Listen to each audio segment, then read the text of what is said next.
No, this is too much. I'll slip up. No, you just say hello. Hello. And welcome back to the Tales of Hinsdale. Yeah, okay. Hello, welcome back to the Tales of Hinsdale. See, Nailed Carol, it. you did great. That was awesome. There she goes. She's real nervous about introducing that one. I just want to say, on top of that we are here with Ryan Wefelmeyer, who created the Hinsdale Archives, which you can find out now on Amazon Prime. The link is in the description below. On this episode, we're going even deeper, and we're exiting the Hinsdale House. Thank God. We're talking about the land around the Hinsdale House, which is just as haunted, but in a different way. Right, Anna? Absolutely. Okay. Little less scary. Right, Ryan? Maybe. I don't know. I was just as scared. I feel like the difference is for people who haven't been there and just would want to experience it safely behind a screen. Yes. It's just as haunted, but outside you can breathe. Oh my God. Did you find that too? Like you have clarity of thought and there's air. Yeah. Oh, Yeah. yeah. Inside the house, I even went just to get a little bit of my sanity, Facebook Live for a little while, and I found my train of thought just totally gone and stumbling on words. But when you go outside, it's like that haze is lifted. Well, I was actually... You had that. That's exactly Yep. what you said when you were doing your interview. Which, thank you for mentioning the interview. Our producer made us do the interviews, even though we were begging him. He made us do the interviews in the living room in the house, and then was complaining a couple months later that our interviews aren't that good. And it's because the thing's scrambling my brain. So it's like normally I can find the words to articulate myself, but not actually inside the Hinsdale House. That's definitely true. And it's 3 a.m. and we're inside the Hinsdale House, and everyone except for Anna has been drained by the house itself on purpose. It's chewed on us. And then he's asking us these in-depth questions to understand something like we just went through.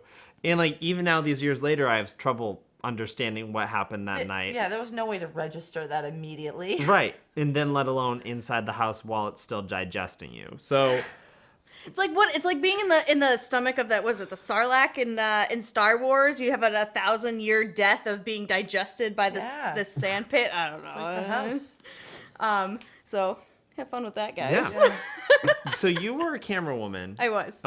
What group were you in? Did you get to go up into the woods or did you go down the pond? I refused to go outside ever, so I was Really? inside for most of it. But Yeah. that doesn't surprise me. Yeah. And it freaks me out. What? Just finding this out. that I was just like in the house And for it's always. like, I'm not leaving. Not going out. No, I was in. I'm pretty positive I was inside for the whole thing. Yeah. Jesus, more power to you. Yeah. I wanted to go down by the pond. I feel like there's something else going on by that pond. There's something up with it. So, Ryan, Definitely. can you go into depth about your experiences in the ground, starting with the pond? If what is going on there? So I know that where the pond currently is, there used to be a barn there. Back when it used to be a stagecoach stop and the brothers were operating it. I think it was in the summer, they would bury bodies of the victims that they would take in the barn. So there's potentially bodies underneath that pond. I know that on the far end of it, in the documentary, Maria actually was at the far end of the pond trying to shoot the house diagonally from across it, and her camera just totally shut off. And at the moment, we thought it was just a battery. That's typical of that place.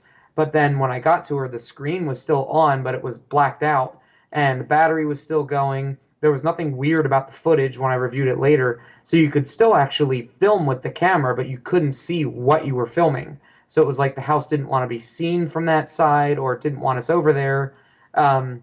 Even though the barn is not there anymore, there are still a lot of barn swallows there that when Amanda was walking around the pond, they were constantly flying above her and kind of like raising a ruckus there. And if you go a little bit further around the pond, there's actually like a clearing to your left, and it's almost like there's something there that's pulling you away from the house, more into the woods that are on the left side. And Chelsea even has talked about that there's a woman that's over there that's kind of like, come on, like trying to get you over there. And she's like, if you go follow her, you're going to get lost and you're not going to find your way back. Like a fairy tale. Kind of, yeah. I remember one of the first things that Katie had said is that she saw a woman over there. Mm-hmm. Yeah, and it was taking her. It was like trying to tell her something. Trying to bring her over. Right. Yeah. So the corroborations that we were having our experience having them there and then talking to you now is insane. So I encourage anyone who's just finding the Hinsdale House episode through this to watch both our experiences there and back them up with Ryan's experiences there and understand that there's 2 years in between, because I think we were sandwiched in between you. Like you went, we went, then you went back. Yeah. And so, and we didn't talk about these experiences. So these are being had at different time periods. Similar experiences are congruent with each other, which I always find fascinating with the paranormal field. Yeah. Right. But it's, I didn't know that about the barn being where the pond was, but I did know about the bodies being stacked up in the basement and the barn. I didn't know they were stacked in the barn. I knew they were stacked there was some in the basement. One of the things that I did tell the owner, Dan, about coming back is the only way that I'll go is if they dredge that thing or use. He says he wants to. I would Really? that pond is fascinating to me from a historical aspect. I bet there could be some artifacts or relics down there because it's an artificial pond. So it would be really cool if they drained it or dredged it and had some ground penetrating That sonar. almost scares me more. That's real though. Like you can touch that. Yeah. You know, like Right. that I think I love that Yeah. aspect of it. I want to do that. You can go back in and commune with the house. I'll be outside in the pond. But there's Ryan and Ty will be just like in the middle of the pond, like I'm digging down. for artifacts. I know We'll Ryan just will get go some hard. scuba gear and But there's a lot more going on outside as Yeah. well. Do you want to talk about the woods, especially up where, there was tree, the the off-road giving tree. Yeah. Yeah, go into the woods. So going up into the woods, what's interesting is when we were there in June, the second day it was raining quite a bit, and going up into the woods, there was. You remember how steep that hill was going up into? He the fell woods. down it. Yeah. Yeah, and Greg took me out at the ankles down it while Sorry, right. while I He was knocked carrying down it. while I was carrying a sword. It So was so funny. that's safe. Good to it's see fine. you in all your pieces. But Sorry, yeah, continue. we were going up there, and Maria had slipped because it raining, just totally steep hill, slipped.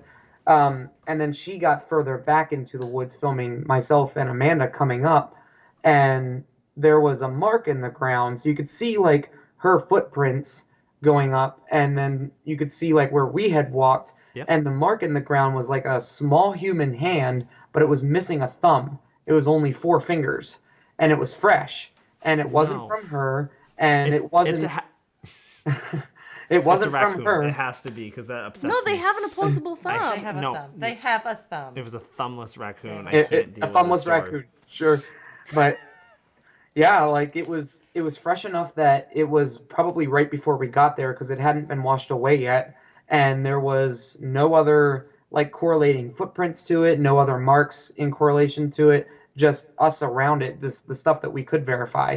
So that was a little bit odd. And then we got up there, and when I was there by myself, I really felt unwelcome there. I felt like I was being watched. I almost felt safer going back to the house, which was a weird thing. And then when we were there in June, Amanda, there's like this small path that is almost on the right side, and it looks like where the woods gets darker and fuller that you could just walk right back there.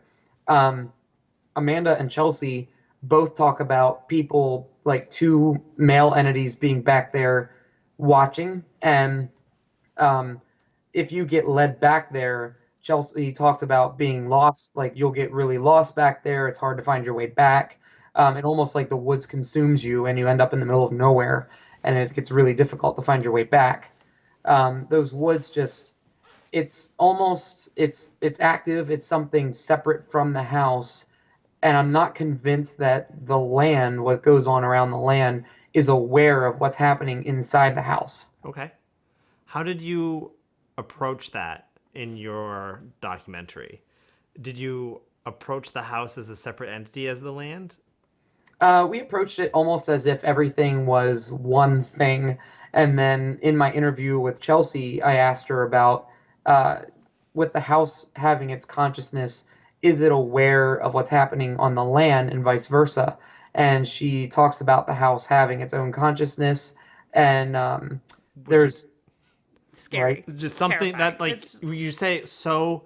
Sorry, I didn't mean to interrupt you, but you say it so casually because you've been there so much Right. that has become normal to you. Do you understand how abnormal that Oh, becoming yeah. normal to you is? Okay, good.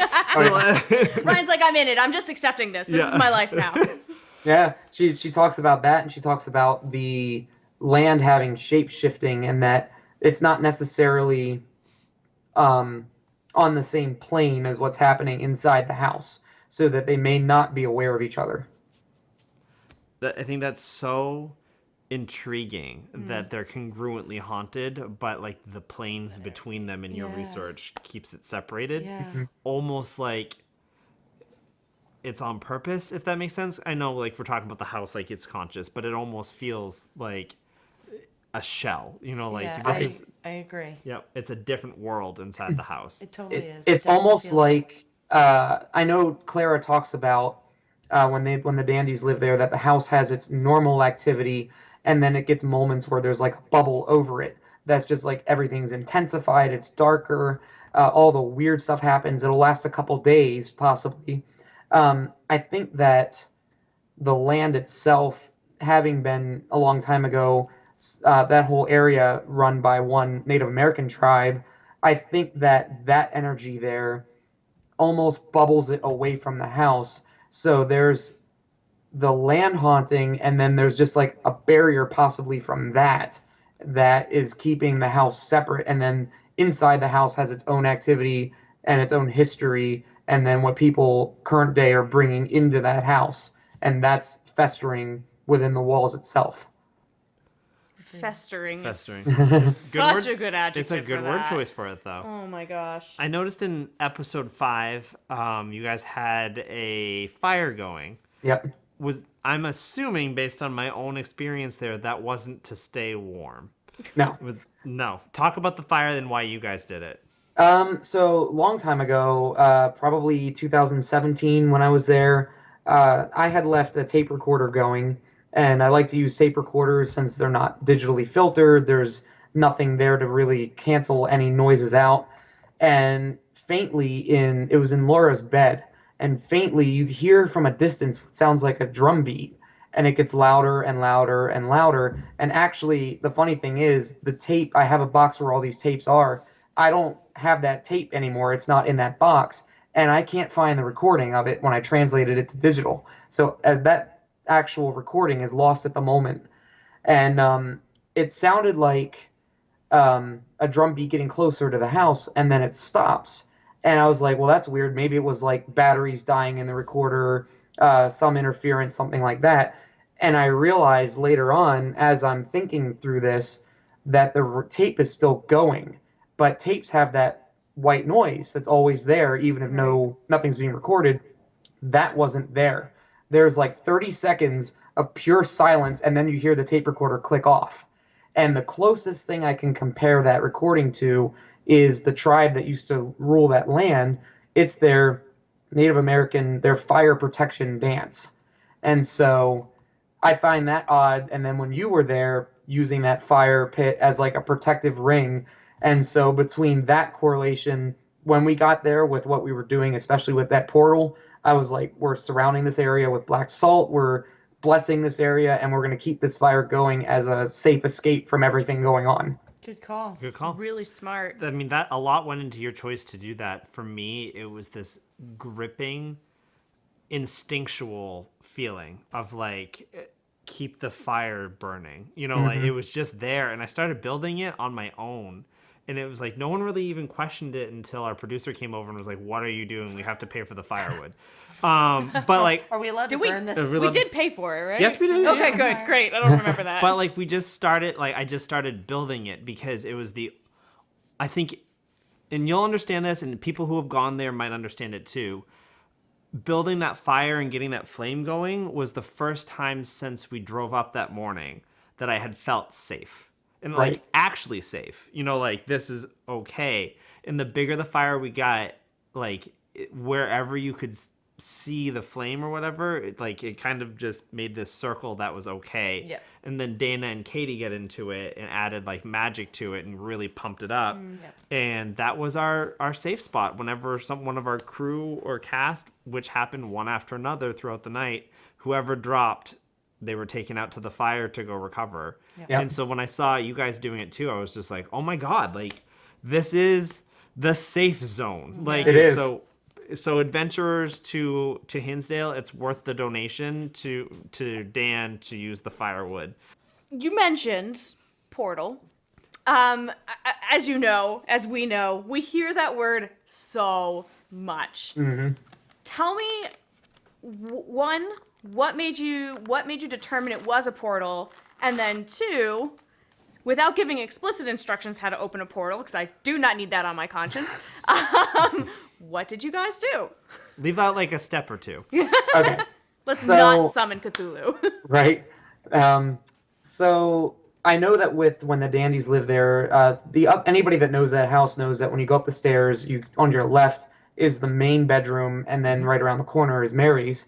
When they lived there, they believed that Mary's room was some kind of portal or something happening. It got to a point where they closed the door and didn't let anybody in.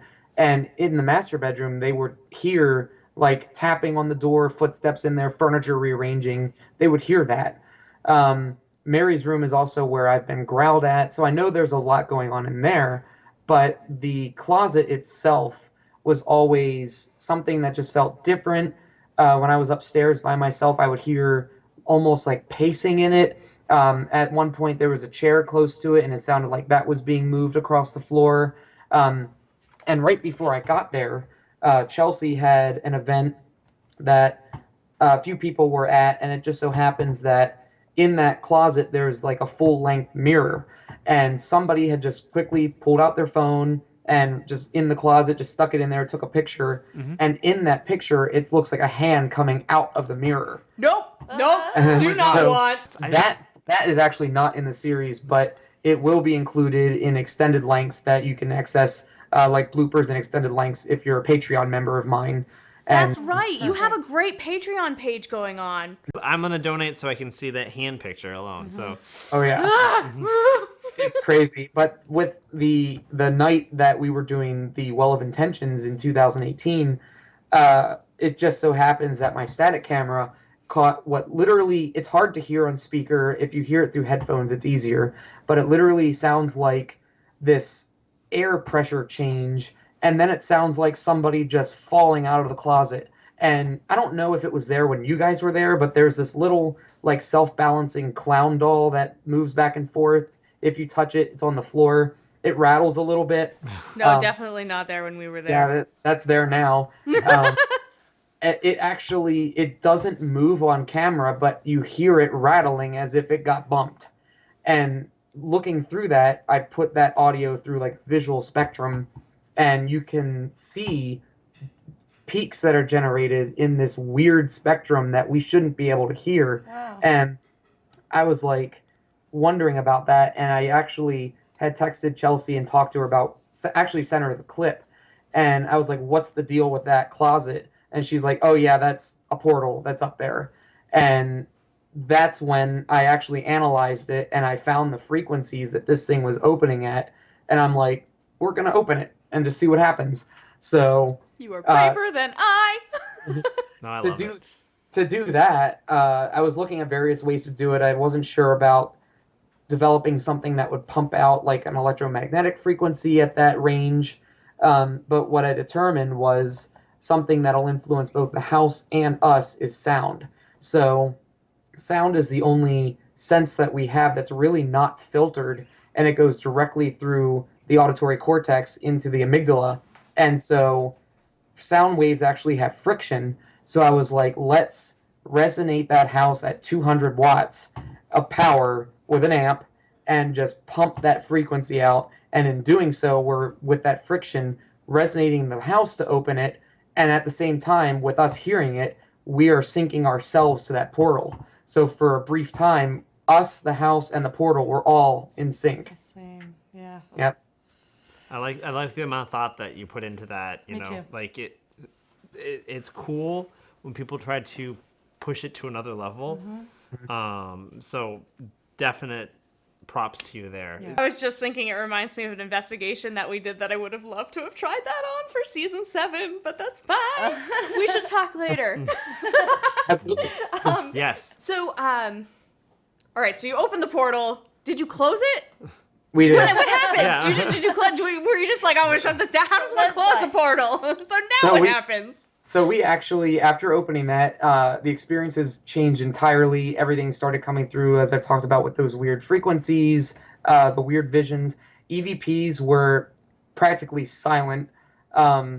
So the Estes method was our main source of communication at that point. We kept hearing, it was almost like it enhanced some of the other things that go on in that house. Like we kept hearing music that sounded like it was coming from the basement.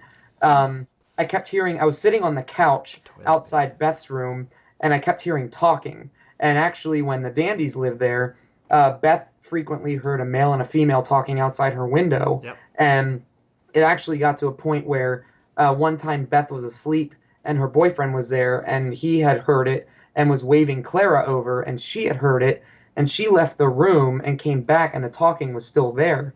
And I know they were aware of the family living there because Beth had frequent illnesses and she had been on a new prescription, and the voices actually had said, but it's easier when she's sick.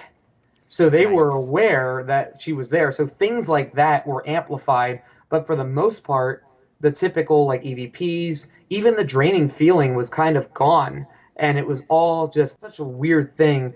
And then when we left, we closed the portal. So I started at like the holy frequency and just tapered down to a ground frequency, kind of like the chakra system. And I just let it taper down and just let it resonate. And afterwards, I was feeling kind of drained and almost like a piece of me had come back. Like we had left a piece of ourselves with that portal.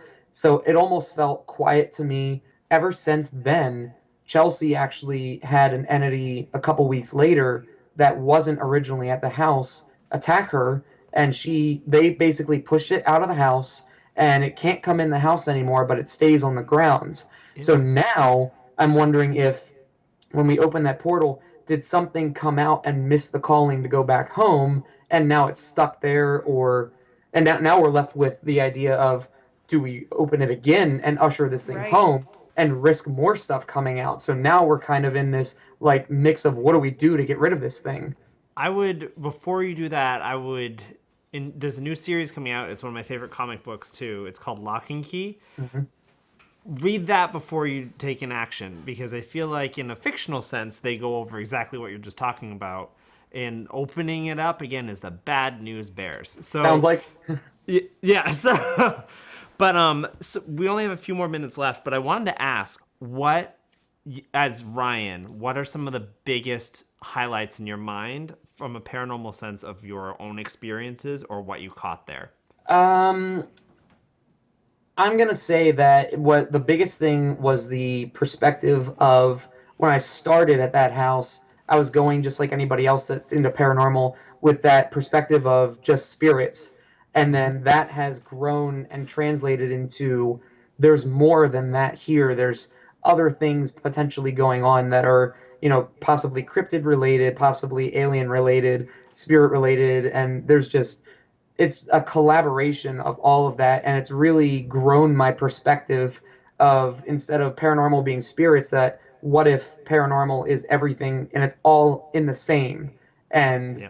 what could happen at other locations if we approach it with the idea of maybe there's more to it than just spirits here, an entity that appears every so often, or EVPs. What if there's something larger than our perspective going into here? Yes, and our viewers can experience that as well, along with you, in the Hinsdale Archives, which is now out on Amazon Prime. For extra footage and bonus content, Ryan has a great Patreon, which the link to that will be in the description to this video. If you want to see our time there, Yeah. nowhere near as in-depth as Ryan, but I feel like we cracked open some nuts there. We cracked something open, yeah. Yeah, we didn't release anything into the house per se, but we definitely cracked something open. Our episodes are at the end of season 5 if you guys want to check out those adventures. But thank you guys so much. Thank you, Ryan, Yes. for all Thank of your you, work Ryan. and for chatting with us. This was Thanks for great. having me. Amazing. This is what we get to do in between seasons. Yep. And the next season of Haunt Me will be coming your way in late spring, early summer. So stay on the lookout for that. We do not return to the Hinsdale House. We have Yes. people like Ryan to do that for us. Right? No, Anna. No. Anyways, thank you so much, Ryan. We really appreciate you taking the time to talk with us about this huge project that you undertook, and I really hope that it goes well. And congratulations. Yes. Thank you. I appreciate you guys Awesome. taking the time to talk to me about it. Absolutely, yeah. All right. Enjoy it. Go watch that, and we will see you next time on Haunt Me. Take care. Bye.